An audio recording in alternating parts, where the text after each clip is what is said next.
Nazaré, vamos que vamos. E aí, o nome Nazaré aparece somente no Novo Testamento e aparece 9 vezes. A região da Baixa Galiléia ficou isolada do resto de Israel por alguns séculos, até que os romanos, pouco antes da era cristã, a incorporassem às demais regiões da Palestina. Foi nesse período de alinhamento que apareceu Nazaré, razão porque não é mencionada no Antigo Testamento. No siríaco se lê Nazrat, no árabe é o Nazirá, no grego aparece com 3 grafias, Nazaret, Nazaret e Nazarat, no latim é Nazaret. Nazaré é edificada sobre um alto e grande monte, a uma altitude de 375 metros sobre o mar, citada aqui em Lucas 4, 29. Na estação chuvosa, as encostas do monte ficam recobertas de lindas flores, nos mais encantadores matizes. Talvez disso venha o nome Nazaré, isto é, da raiz NSR, claro, a gente está aqui aportuguesando o radical da língua hebraica, que quer dizer florescer, resplandecer. O Guia de Israel adianta-nos que de Nazaré para Jerusalém, a 169 quilômetros, passando por Ramallah, Lida, Ramataí, Edera e Afula.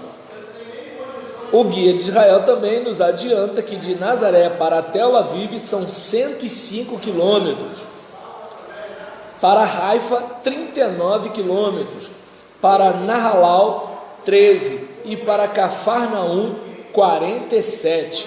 Agora fiquem imaginando aqui isso no lombo de um jumento. Vou te contar, né?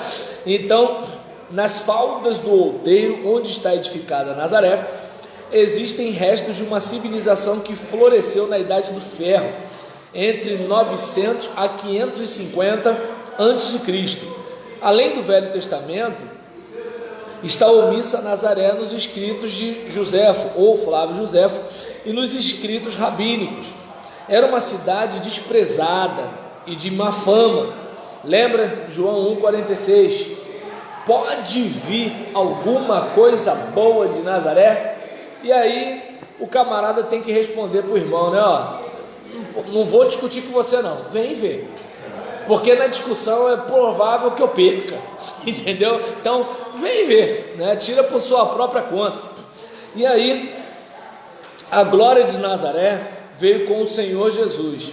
E aqui, sem querer pregar num assunto desse, né, é a parte mais interessante, né, a atuação de Jesus em exaltar, né, o que está lá embaixo, né? Eu lembrei da palavra do profeta, né?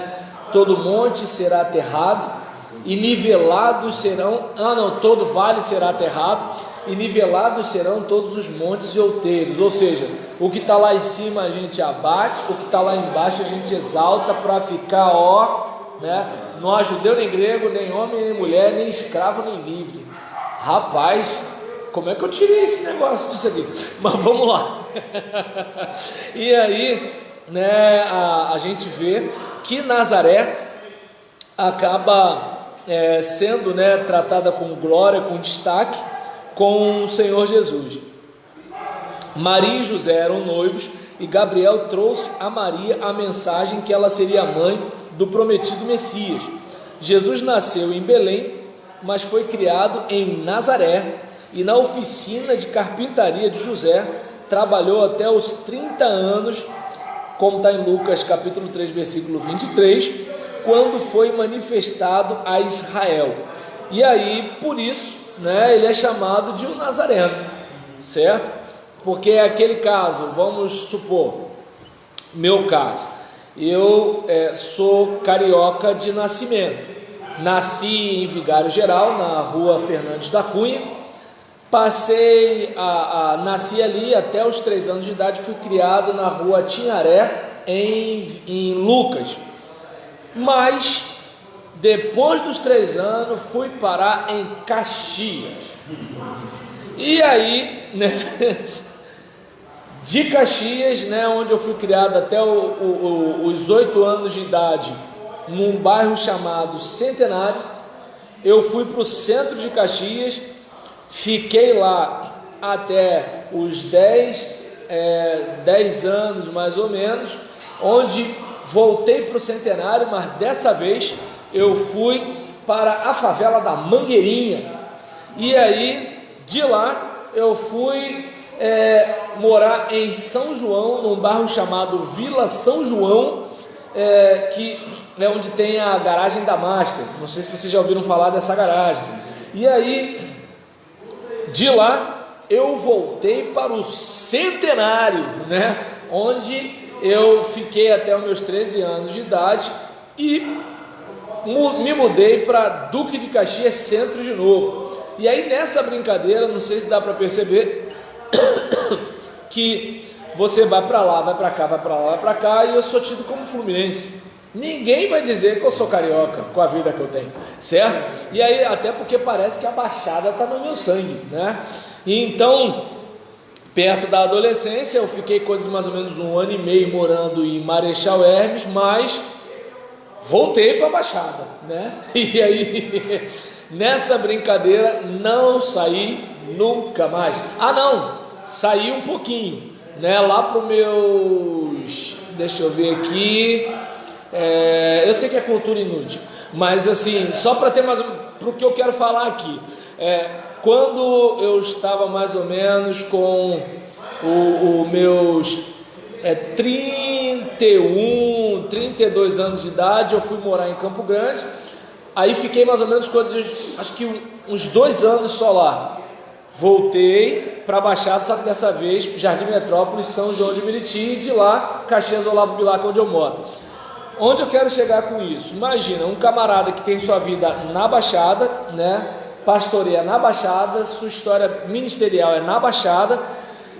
Alguém dificilmente vai me chamar de carioca, a não ser pessoas de outro estado. Quem é de outro estado vai falar, ó, o carioca, porque qualquer pessoa do Rio de Janeiro é carioca para quem está em outro estado.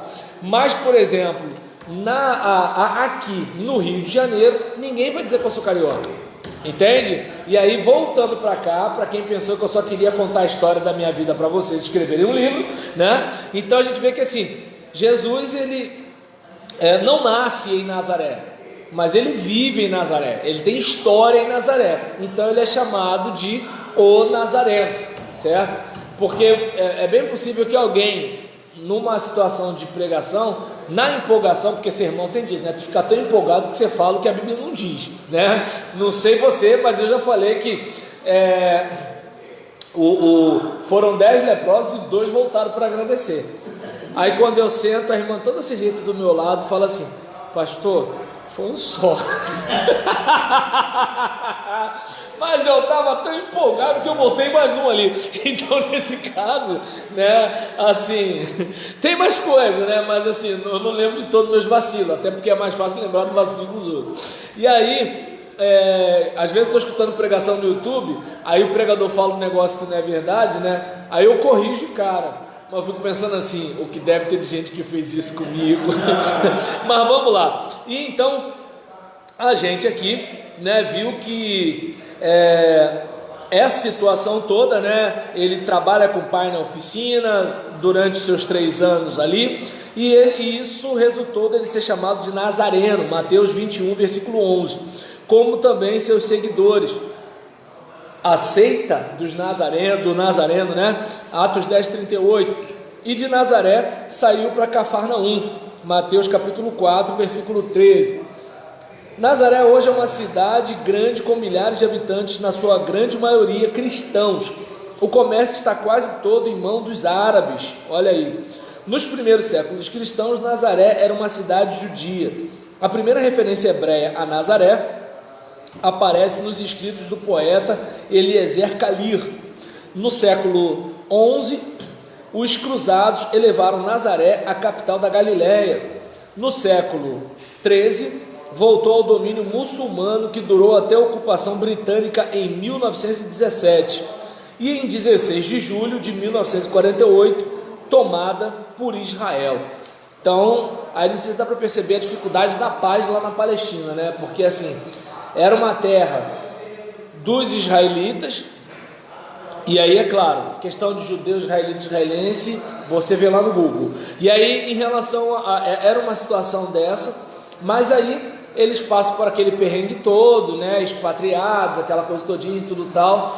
Quando eles voltam em 1948, poxa, os árabes já estão lá. Para explicar para os árabes que aquilo ali era deles, e para explicar para eles que aquilo ali é dos árabes, e tem uma mesquita lá, bonita, lá em Jerusalém, e como é que você faz? Né? Então, sim, é um negócio complicado, né? Mas, o anticristo vai resolver essa parada aí, tá ok? E nesse caso, o número de monumentos em Nazaré é muito grande. E aí, indicaremos alguns, não sou eu não, Ernesto Mini, né, na sua obra Geografia da Terra Santa. E aqui a gente tem a nova igreja da Anunciação, inaugurada em 1969, é um templo grande, moderno, todo de cimento, armado e muito bonito. Dizem ser o maior templo católico romano do Oriente Médio. Ergue-se no lugar, segundo a tradição, onde o anjo Gabriel falou com Maria. Quase todas as nações da terra contribuíram para a erição desse santuário e estão nele representados, inclusive o Brasil. A igreja de São José, separada da igreja da Anunciação por um convento dos franciscanos, dedicada em 1914, e pensa-se que foi construída no local onde José tinha a sua carpintaria. Debaixo deste templo estão os restos de uma antiga cisterna. Museu. Junto à igreja de São José está um museu com peças decoradas de antigos edifícios da região. Igreja sinagoga católica grega. Ao lado do templo há uma pequena sinagoga tida como a que o Senhor Jesus assistia quando residia em Nazaré. Lucas 4,16. Outros monumentos históricos há em Nazaré, tais como o convento das Damas de Nazaré, a igreja maronita, a mesquita árabe, a fonte da Virgem Maria, a Mensa Christi, a igreja do anjo Gabriel. Mensa, vocês sabem que é uma palavra antiga para mesa, né? Que aí o tempo foi passando e foi mudando a palavra. Eu sei que não tem absolutamente nada a ver com isso aqui, mas a questão da mudança das palavras, né? É como tem um samba, né? De tanto levar a frechada do teu olhar. Tu pensa que o cara está falando errado, mas no passado a palavra flecha era frecha, assim mesmo. É que nem o problema com problema, né? Tu fala assim, o cara é burro. Não, ele está falando um português rebuscado, desse jeito. Mas vamos lá. Cousa, o Bispo Macedo ainda fala. Então, nesse caso, E aí, em relação a isso aqui, quer dizer, eu acho, tem um tempo que eu não escuto as mensagens dele. Palavra amiga. Acho que era todo dia, 11 da noite, 11 da manhã, uma coisa assim mais ou menos. Aí, voltando para cá, se vocês ouvirem, depois me contem. Seguindo aqui, Mensa Christi, né, onde eu parei, a igreja do Anjo Gabriel, a Basílica de Jesus Adolescente, o Convento do Temor de Maria e outros. Impressionante em Nazaré é a Rua dos Carpinteiros. Paramos diante de uma oficina, deixa eu ver aqui, de uma oficina dessa, onde trabalhava um homem com seus 45 anos e seu filho adolescente de mais ou menos 15 anos. Lembramos-nos de José e Jesus. De 1957 para cá, os judeus começaram o Kiryat Nazrat, um subúrbio ao oriente da cidade e só para judeus, com grandes indústrias que garantem mão de obra para centenas.